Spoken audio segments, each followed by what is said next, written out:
AP రాజకీయాల్లో Telugu Desam party ఎన్డీఏలో కలవటం అయితే మొత్తం ఎన్డీఏలోకి రావటం అయితే ఇంచుమించు ఫిక్స్ అయిపోయింది. 20వ తారీఖు చంద్రబాబు పవన్ కళ్యాణ్తో కలిసి ఢిల్లీ వెళ్ళి ఆ మొత్తం కూడా పొత్తుని ఉమ్మడిగా బీజేపీ వాళ్ళతో నాయకులతో అగ్రనేతలతో కలిసి ఈ పొత్తుని డిక్లేర్ చేస్తారనేది అయితే ఇప్పటికే ఉన్న సమాచారం.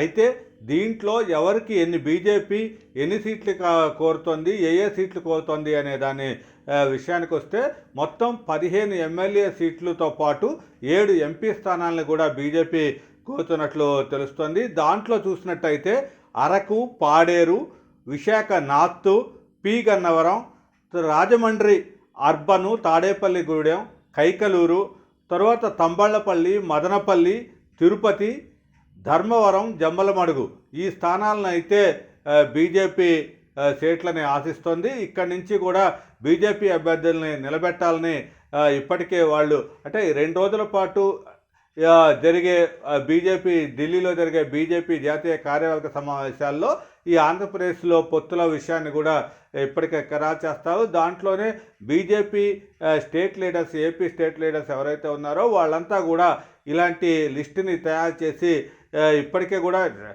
ఒక చంద్రబాబు నాయుడుతోనూ వీళ్ళతో కూడా సంపాదించినట్లుగా తెలుస్తుంది. అయితే అధిష్టానం నుంచి పూర్తి స్థాయి అధికారికంగా వచ్చిన తర్వాతనే ఈ లిస్ట్ అయితే బయటకు వస్తుంది. అదేవిధంగా 7 ఎంపీ స్థానాలను కూడా బీజేపీ అడుగుతుంది. అవి అరకుతో పాటు అరకు, రాజమండ్రి, నరసాపురం, ఒంగోలు, తిరుపతి, రాజంపేట, హిందూపురం ఈ 7 స్థానాలని కూడా బీజేపీ కోరుతున్నట్టు తెలుస్తుంది. అయితే దాంట్లో ఎవరెవరిని నిలబెట్టాలి అంటే ఎంపీ స్థానాల్లో ఎవరెవరు పోటీ చేస్తారనే దాని మీద కూడా కొంత క్లారిటీకి వచ్చినట్లుగా తెలుస్తోంది. ఇక్కడ అరకులోకి వచ్చేటప్పటికి కొత్తపల్లి గీతకి అవకాశం ఉంది. తరువాత తిరుపతి నుంచి రత్నప్రభ, మాజీ ఐఏఎస్ ఎవరైతే ఉన్నారో రత్నప్రభ కానీ, అదేవిధంగా లేకపోతే ఆమె కుమార్తెను కానీ నిలబెట్టే అవకాశం ఉంది. రాజమండ్రి విషయానికి వచ్చేటప్పటికి మాజీ రాష్ట్ర బీజేపీ అధ్యక్షుడు సోము వీర్రాజు ఆ స్థానం నుంచి పోటీ చేస్తానని అడుగుతున్నా సరే పురంధరేశ్వరి కూడా ప్రస్తుత బీజేపీ ఏపీ అధ్యక్షురాలు పురంధరేశ్వరి కూడా రాజమండ్రి స్థానం నుంచే పోటీ చేయాలని అయితే చూస్తున్నట్లుగా తెలుస్తోంది.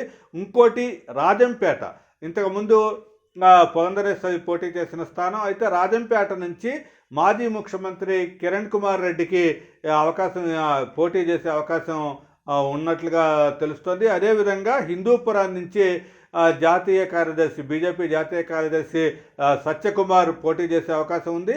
అదీ కాక ఇప్పుడు రాజ్యసభ సభ్యత్వం ముగిసింది కాబట్టి సీఎం రమేష్ కూడా ఈ పార్లమెంట్ ఎన్నికల్లో పోటీ చేయడానికి ఆసక్తి చూపుతున్నట్లుగా తెలుస్తుంది. మొత్తం మీద బీజేపీ, జనసేన, టీడీపీ ముగ్గురి పొత్తు అయితే ఏపీలో ఖరారైనట్టు తెలుస్తుంది. దానికి సంబంధించి ఇప్పటికే అంతర్గతంగా చంద్రబాబు నాయుడు ఇద్దరు అంటే అటు జనసేనతోనూ బీజేపీ నాయకులతోనూ సమావేశాలు కానీ చర్చలు జరిపారు. వాళ్ళకి ఇవ్వాల్సిన స్థానాలను ఏవైతే ఉన్నాయో వాటిలో కూడా ఒక క్లారిటీ తీసుకున్నట్లుగా తెలుస్తుంది. అందుకే తెలుగుదేశం నాయకులు ఎవరైతే ఉన్నారో సీనియర్స్కి సైతం మీరంతా కూడా త్యాగదనులు కావాలి, త్యాగాలకు సిద్ధం కావాలి అనే ఒక సంకేతాలను కూడా నిన్న స్పష్టంగా చంద్రబాబు నాయుడు చెప్పడం జరిగింది.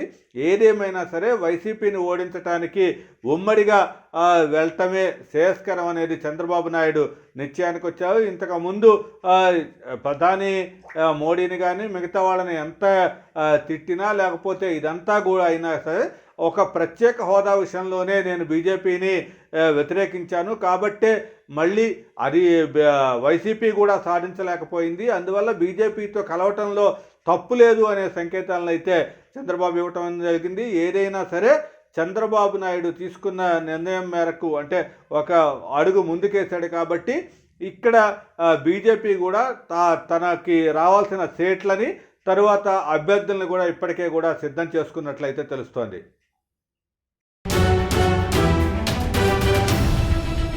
ఎన్నో సంవత్సరాలుగా మీరు రాజకీయాల్లో ఉండి ఉంటారు. ఎన్నో కష్టనష్టాలు కోర్చి ప్రజల్లో నిలబడుంటారు. సామాన్య ప్రజలకి కొండంత అండగా ధైర్యాన్ని ఇచ్చుంటారు. నిజమైన ప్రజానాయకుడిగా ఉండవలసిన మీరు సామాన్యుడిగానే ఉండిపోయారా? ఒక ప్రజానాయకుడిగా త్వరగా ఎదగాలనుకుంటే S4 టీవీ న్యూస్తో కలిసి నడవండి, కలిసి గెలవండి. ఆసక్తి గలవారు సంప్రదించాల్సిన phone number 9100009277. Email address s4tvnews@gmail.com.